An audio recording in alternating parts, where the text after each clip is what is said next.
Olá, irmãos, tudo bem com vocês? Graça e paz. Sejam bem-vindos à nossa aula de hoje. Estamos iniciando uma revista nova que traz o tema E a Igreja vai bem? São 13 lições com temas relevantes, todas elas fundamentadas na primeira carta de Paulo aos Coríntios. E o nosso tema que abre essa revista é divisões na igreja, um tema, um assunto bastante discutido em nossos dias. Então, o nosso texto base encontra-se na primeira carta de Paulo aos Coríntios, no capítulo 1, dos versos 10 a 17, que diz assim: Irmãos, suplico-lhes em nome de nosso Senhor Jesus Cristo que vivam em harmonia uns com os outros e ponham fim às divisões entre vocês. Antes tenham o mesmo parecer, unidos em pensamento e propósito. Pois alguns membros da família de Cloe me informaram dos desentendimentos entre vocês, meus irmãos. Refiro-me ao fato de alguns dizerem, eu sigo Paulo, enquanto outros afirmam, eu sigo Apolo, ou eu sigo Pedro, ou ainda eu sigo Cristo. Acaso Cristo foi dividido? Será que eu, Paulo, fui crucificado em favor de vocês? Alguém foi batizado em nome de Paulo? Graças a Deus não batizei nenhum de vocês, exceto Crispo e Gaio, de modo que ninguém pode dizer que foi batizado em meu nome. Sim, também batizei a família de Estéfanas, mas não me lembro de ter batizado mais ninguém. Pois Cristo não me enviou para batizar, mas para anunciar as boas novas, e não com palavras de sabedoria humana, para que a cruz de Cristo não perca seu poder. Até aqui.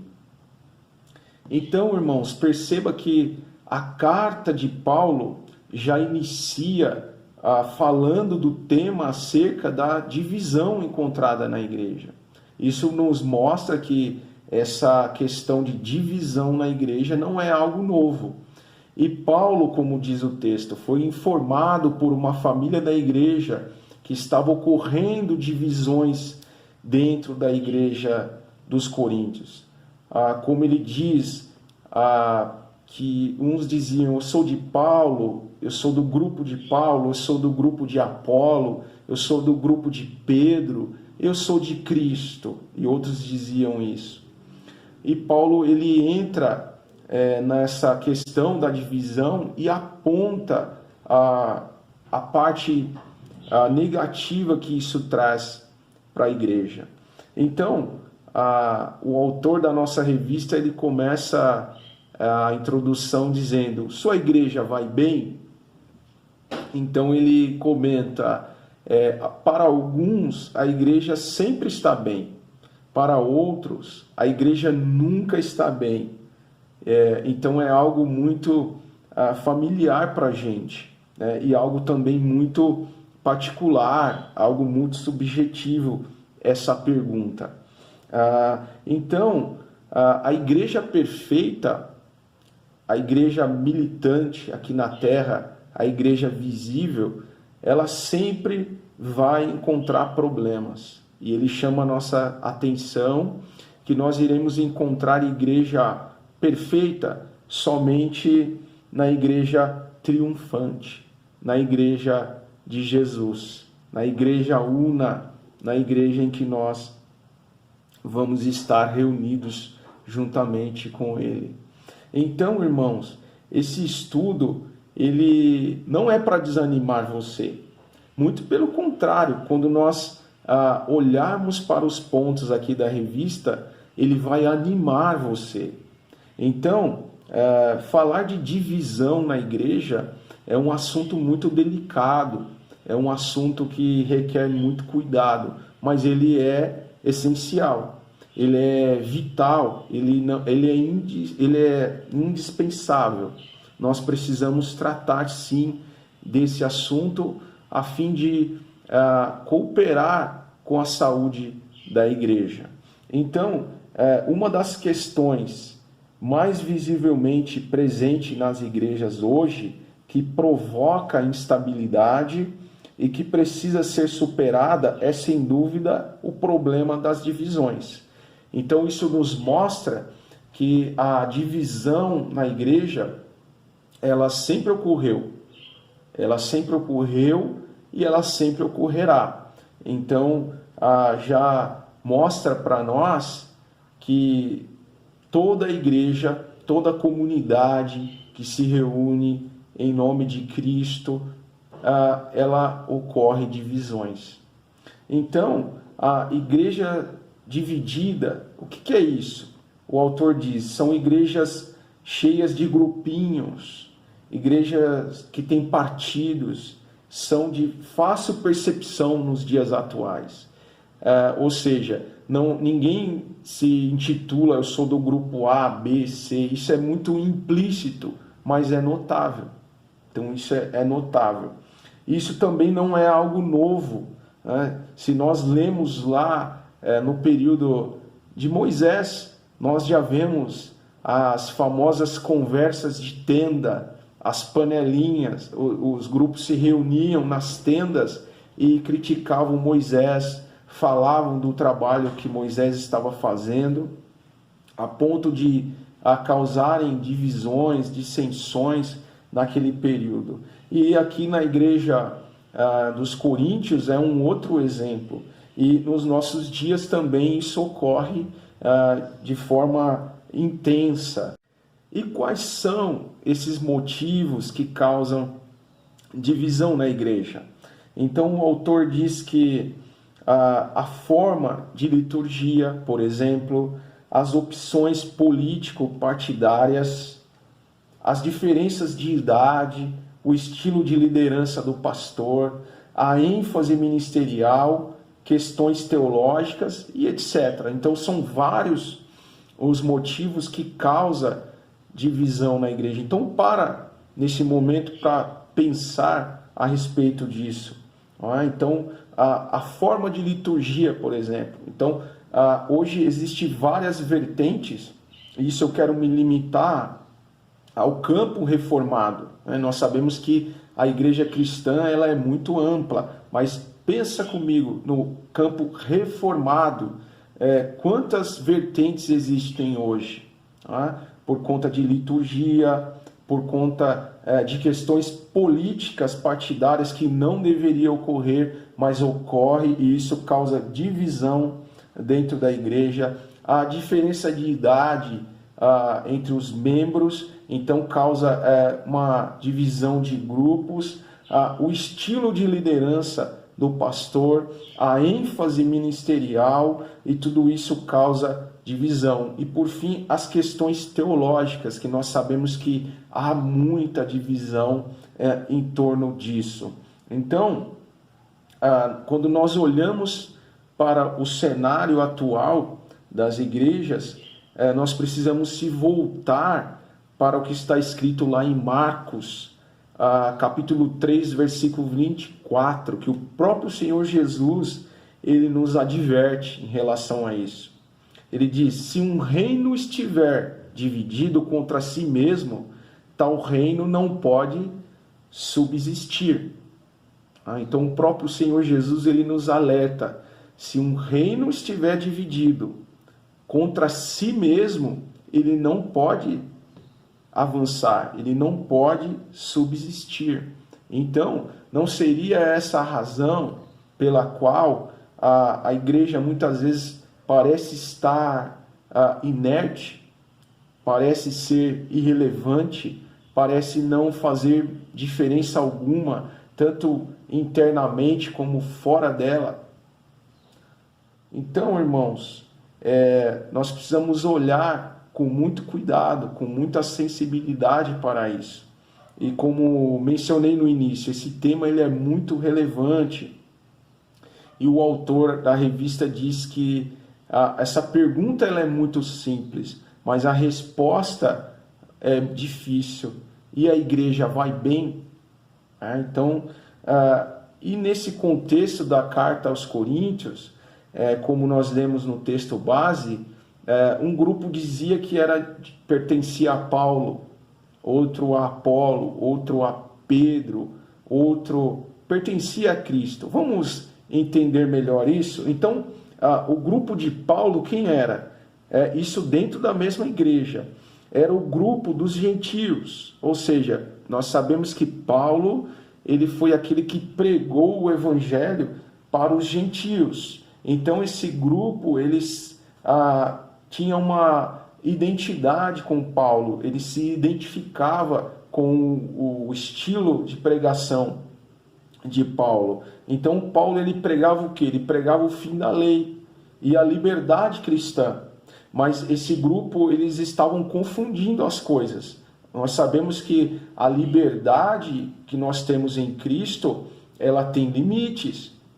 Tudo é lícito para a gente, mas nem tudo convém. E esses gentios, eles entendiam que eles poderiam fazer qualquer coisa e viver da maneira que eles bem entendiam. Então, provavelmente, esse partido degenerou sua pregação para outros fins. Um segundo grupo era o grupo de Apolo. Quem era Apolo? Apolo era um judeu criado em Alexandria e ele se converteu ao cristianismo. Nós vemos a apresentação de Apolo num dado momento nas cartas de Paulo. E Alexandria era o centro intelectual da época, era o centro filosófico da época, era onde tudo de novo relacionado a ideias saía de Alexandria. Então, os que eram de Apolo estavam fazendo do cristianismo simplesmente uma filosofia de vida intelectualizada para debates retóricos. E o cristianismo não é isso. A proposta do evangelho não é isso. E esse grupo entendia que era. A ponto de no verso 17, que nós lemos aqui, eu vou ler novamente, Paulo diz assim, na parte B do verso, e não com palavras de sabedoria humana, para que a cruz de Cristo não perca seu poder. Então esse grupo de Apolo, eles estavam fazendo do evangelho palavras de sabedoria, puro intelecto. E um terceiro grupo era o grupo de Cefas, que está escrito aqui, mas era Pedro, era o nome judaico de Pedro. Então, esse grupo, adeptos de Pedro, eles eram extremamente legalistas, ou seja, eles não tinham se apartado ainda do judaísmo, sendo que Paulo foi muito enfático em dizer que o fim da lei é Cristo. E apareceu esses membros desse grupo e diziam que era necessário ainda manter a circuncisão, que era necessário ainda guardar todos aqueles preceitos da lei judaica dentro da proposta do evangelho. E nós sabemos que não era isso. E Paulo fala, não, está errado isso daí. E um outro grupo que diziam que era de Cristo. Num primeiro momento, você fala, esse grupo está correto, mas não estava. Por quê? O grande defeito desse grupo era dizer que Cristo pertencia a eles, mas em agir como se Cristo pertencesse somente para aquele grupo. Cristo estava limitado somente para aquele grupo, e nós sabemos que não. Então Paulo, ele vai direto ao ponto e diz que não havia divisões, que não poderia haver. Lá no capítulo 3 da carta, ele fala assim, quem é Paulo? Quem é Apolo? Quem é Pedro? Quem somos nós? Nós apenas plantamos, regamos, mas quem dá o crescimento é o Senhor. Quem faz tudo acontecer na igreja é o Senhor. Nós somos meros instrumentos na mão do Senhor, nas mãos do Senhor. Então, quais as aplicações que nós podemos fazer para a nossa aula de hoje? Então, o autor da revista ele ressalta alguns pontos. O primeiro é que a divisão ela é uma expressão de nulidade da cruz de Cristo. Por quê? Porque o evangelho de Cristo é um evangelho que promove unidade e não divisão. Então, se haver divisão dentro da igreja, nós estamos anulando a cruz de Cristo. Então, no verso de número 13, o apóstolo Paulo ele fala o quê? Acaso Cristo está dividido? Isso é uma indagação de Paulo. É uma indagação que nós devemos fazer hoje como igreja. Acaso Cristo está dividido? Então, irmãos e irmãs, infelizmente, na igreja, como o autor usa aqui, militante, a igreja visível, ocorre sim divisões dentro da igreja. E uma aula como essa é para chamar a nossa atenção para corrigir esses erros, para corrigir. Então é Deus falando através da Escritura para a sua igreja hoje, no ano de 2021, através da carta que Paulo escreveu há mais de 2000 anos atrás, que nós precisamos viver em unidade, pois a cruz de Cristo ela é unidade. E se nós nos dividirmos dentro da igreja, nós estamos anulando a cruz de Cristo. Um segundo ponto, evidencia o que? A divisão dentro da igreja. Evidencia uma igreja carnal. Márcio, o que é a igreja carnal? Vamos entender. A igreja de Corinto tinha inúmeros dons. Tinha fama de espiritual, de carismática, mas aqueles irmãos são identificados por Paulo como crianças crentes carnais, impossibilitados de receber alimento sólido. Capítulo 3, verso de 1 a 3. Então, quando muitas vezes nós olhamos nos nossos dias uma igreja cheia, você fala, essa igreja ela deve pregar a sã doutrina, essa igreja tem a palavra de Deus como única regra de fé e prática, essa igreja mostra ter vários dons, como a igreja de Coríntios, essa igreja é muito espiritual, mas no fim das contas, profundamente olhando, essa igreja ela é carnal, ela é como criança que ainda está no leite e não pode comer alimento sólido. É assim que a Bíblia trata a igreja quando está nesse ponto. E a pretensa espiritualidade de muitos que dizem estar agindo pelo Espírito, muitas vezes não passa de um disfarce para a carnalidade.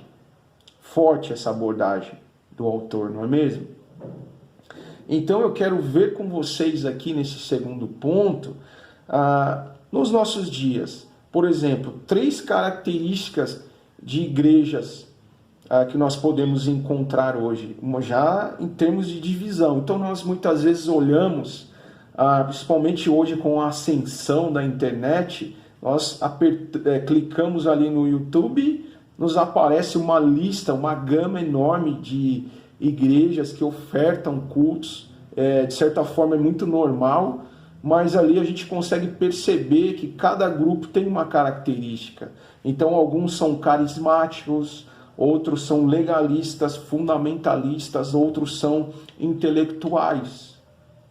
Olha para ver, experimenta, procura lá na playlist do YouTube e tenta achar essa característica por você mesmo. Então, muitas igrejas apresentam um lado muito carismático, muito espiritual, e você olha para aquilo em primeiro momento e fala, uau, é essa igreja que eu quero fazer parte. Outras, fundamentalista ao extremo, dizem, olha, a nossa igreja ela tem a Bíblia como regra de fé e prática, de fato isso é um requisito, mas no fundo, são mais secos que uma folha seca. E já outras nós temos um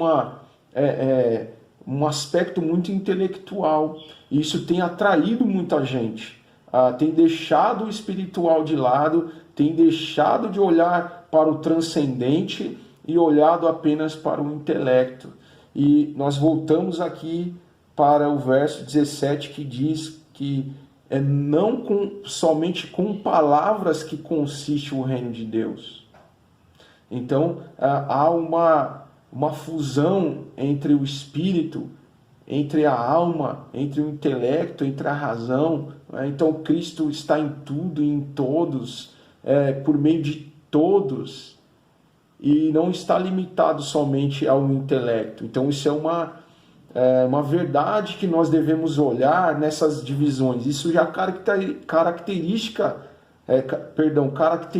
divisões. Então a gente poderia olhar e juntar tudo isso, não é? Uma igreja espiritual, uma igreja fundamentalista, uma igreja intelectual. Nós podemos fundir tudo isso na mesma igreja e não dividi-la. Então perceba que isso causa divisões na igreja. E dentro ainda desse ponto, eu quero chamar a sua atenção para os dias de hoje, e eu vou ilustrar rapidamente com uma ilustração feita pelo pastor norte-americano, presbiteriano Timothy Keller, que ele traz um exemplo da igreja centrada no Evangelho. Então, imagina duas pontas e um eixo no meio. Então, o eixo no meio é o Evangelho. A outra ponta é sobre a cultura. E a ponta de cá é subcultura. O que é isso, Márcio? Vamos entender. Então, o Evangelho no centro. Subcultura, ela está sob a cultura que nós vivemos. Ou seja, ela está fora da cultura. Ela não dialoga com a cultura. Ela não tem nenhum contato. Então, nós vemos muitas igrejas cristãs que vivem em um mundo à parte, em um mundo que ela não consegue dialogar, ela não consegue levar o Evangelho, que é o caso aqui das divisões. Então, quando nós olhamos para Pedro, por exemplo, ele não conseguia dialogar com os gentios, já Paulo conseguia. Então, Pedro estava totalmente sob a cultura. E quando nós olhamos para o outro lado da ponta, sobre a cultura, era o que o grupo de Paulo estava fazendo aqui. Eles estavam tão envolvidos com a cultura da época que não conseguiam mais saber quem era cristão e quem não era. E muitas igrejas hoje estão imersas na cultura e nós não conseguimos saber quem é cristão e quem não é. E nós somos chamados nessa ilustração para estar no centro, para estar no Evangelho de Jesus Cristo. Então o Evangelho, ele nos traz equilíbrio, ele nos traz luz, ele nos transforma em sal da terra, porque nós não estamos nem sob a cultura, ou seja, não estamos vivendo em um mundo à parte, e nós também não estamos sobre a cultura, não estamos totalmente envolvidos com a cultura e aceitando tudo que ela nos coloca. Não, nós estamos no centro, nós estamos no Evangelho. Então pense nisso. Terceiro ponto, as divisões, ela é um empecilho para o desenvolvimento da obra. Então muitas vezes nós perguntamos, mas por que a minha igreja não cresce? Por que a nossa igreja não cresce? E aquela outra igreja, ela cresce muito. Existe uma fórmula para isso? Existe um segredo, um estudo? Não. Muitas vezes é a divisão que existe dentro da igreja que é um empecilho para o avanço da obra de Deus. E olha que responsabilidade, irmãos. Muitas vezes nós estamos impedindo de que a obra avance. Então nós sentamos em um grupo expressivo para discutir ideias, e essas ideias são divididas ali a ponto de a obra ficar emperrada, a obra não avançar. Então, nessa altura do nosso estudo, vale destacar aqui a diversidade. Tá? Então, a diversidade, ela é positiva. Ela é positiva. Então, ninguém pensa igual, ninguém age igual. Isso é positivo. A igreja, ela é uma multiplicidade de dons e talentos, cada um atuando na sua esfera. Mas isso atua todo mundo junto, todo mundo caminhando junto. A metáfora do corpo, o corpo, a perna não anda para um lado, a cabeça para o outro, o olho para um lado. Não, é tudo junto. O corpo, o organismo vivo. A igreja de Jesus é isso. Então, as divisões são uma realidade negativa, enquanto a diversidade de serviços e funções é tremendamente positiva na obra. Então, você vê que ele chama a atenção para a divisão como negativa e a diversidade como positiva. Então, quem seria o melhor? Quem fez a igreja crescer mais? Seria Paulo, Apolo, Pedro? Essa era a pergunta. E nos dias de hoje, nós olhamos e tentamos aferir dessa maneira. O pastor A é melhor, o pastor B é melhor, o presbítero C é melhor, o líder Y é melhor. E aí, tem um culto, eu digo, olha, eu não vou naquele culto porque aquele pregador eu não gosto muito do jeito que ele prega e eu vou no outro domingo. Irmãos, quem dá o crescimento é o Senhor. Quem está fazendo tudo é o Senhor. Quem faz a igreja crescer é Jesus.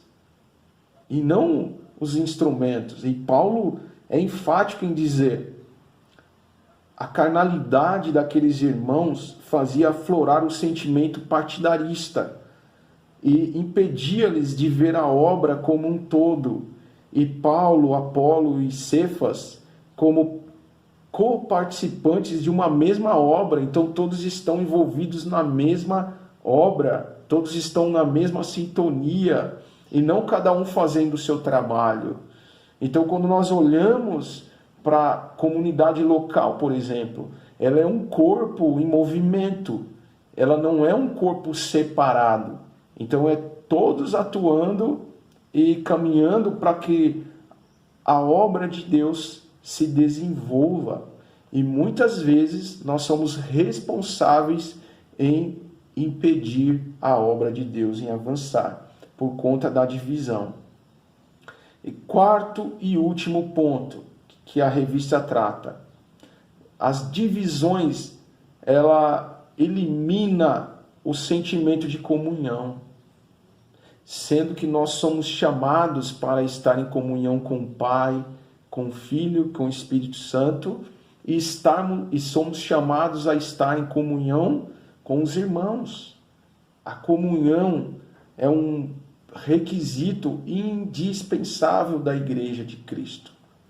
Igreja que não está em comunhão, ela precisa rever esse conceito.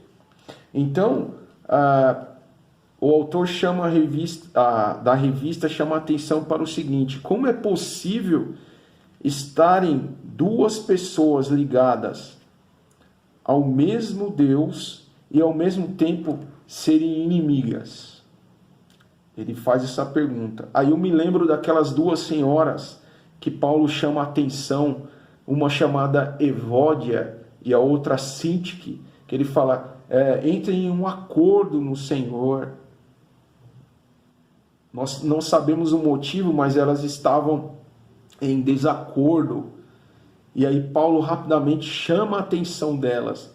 Irmãos, nós sabemos que na igreja há muitos desentendimentos, muitas contendas, e nós temos que olhar para isso, temos que muitas vezes sermos mediadores, fazer essa ponte, reconciliar os irmãos. Aquele que sentir no seu coração, peça perdão ao seu irmão, ou às vezes até o irmão te ofendeu, você chama aquele irmão para conversar com carinho, com brandura, com mansidão, com a mansidão de Cristo, como diz a palavra, com o amor de Cristo, como diz a palavra, e não tomar uma posição de orgulho, de soberba, de arrogância e falar: ele me feriu, ela me feriu e eu não vou voltar atrás. E olha outro ponto que eu quero chamar sua atenção. A Bíblia diz lá em Amós: andarão dois juntos se não houver entre eles acordo? Outro, João nos adverte, na primeira carta de João 4,20. Ele diz assim: amo a Deus e odiar a seu irmão é mentiroso. Aquele que diz, eu pulei aqui, perdão. Se alguém disser, amo a Deus e odiar a seu irmão, é mentiroso. Pois aquele que não ama a seu irmão, a quem vê, não pode amar a Deus a quem não vê. 1 João 4,20. Então muitos estão na igreja de Cristo sem Cristo. Tem igrejas inteiras, comunidades inteiras, que tem tudo lá, menos Cristo. Outro, nós vemos aqui o Senhor Jesus orientando, em Mateus 5, 23, 24. Se, pois, ao trazeres ao altar a tua oferta, ali te lembrastes de que teu irmão tem alguma coisa contra ti, deixa perante um altar a tua oferta, vai primeiro reconciliar-se com o teu irmão, e então, voltando, faze a tua oferta. Isso nos mostra, irmãos, não só no contexto de oferta, mas em qualquer contexto que fazemos na igreja. Se tivermos algum problema com algum irmão, tudo que estamos fazendo ali sem antes se reconciliar com ele, é em vão. A gente está perdendo tempo. Então, nós somos exortados a nos reconciliar com os nossos irmãos. Irmãos, a igreja, ela precisa resgatar sua identidade de comunidade unida, tá? Então, muitas vezes nós olhamos para o que acontece dentro da nossa igreja e falamos: eu vou sair da igreja, pastor, me providencia aqui a carta, eu estou indo para outra igreja. E quando eu chego lá, eu começo a viver o contexto daquela igreja, eu começo a viver o dia a dia, eu falo: a minha igreja era melhor. Não existe, irmãos, igreja perfeita, porque ela é composta de pecadores. Ela é composta de homens e mulheres falhos, que somente em Cristo, somente por meio de Cristo, consegue a fazer aquilo que Deus nos chama a fazer. Então, resgatar essa identidade de comunidade. Nós somos chamados, comunidade unida, de pessoas que, irmanadas, no termo de irmandade, na cruz de Cristo, trabalham, motivam-se mutuamente e se doam ao próximo. Então esse é o que consiste a igreja de Jesus. Aqui nós encontramos um resumo, uma síntese, os principais elementos do que consiste a igreja de Cristo. Então, comunidade unida, pessoas irmanadas na cruz de Cristo, tendo a cruz de Cristo como centro, e trabalham todas juntas e motivam-se mutuamente e se doam ao próximo. Então, esse é o tema da nossa lição de hoje, o conteúdo. Espero que vocês foram edificados com isso e comece a observar esses pontos que nós tratamos aqui, e na medida que você observar, tente ajustar a sua visão sobre isso, tenta ajustar o seu comportamento, a sua postura na igreja em relação a isso. Certamente a nossa igreja se tornará mais saudável como nunca. E Deus nos chama, através dessa carta de Paulo, através da palavra que é perfeita, e ela sendo aplicada, certamente a igreja irá caminhar com saúde, não haverá divisão na igreja, e quando haver, nós saberemos tratar de maneira tranquila, de maneira bíblica e de maneira intensa. Que Deus abençoe a cada irmão, a cada irmã que participou dessa aula. Um grande abraço a todos.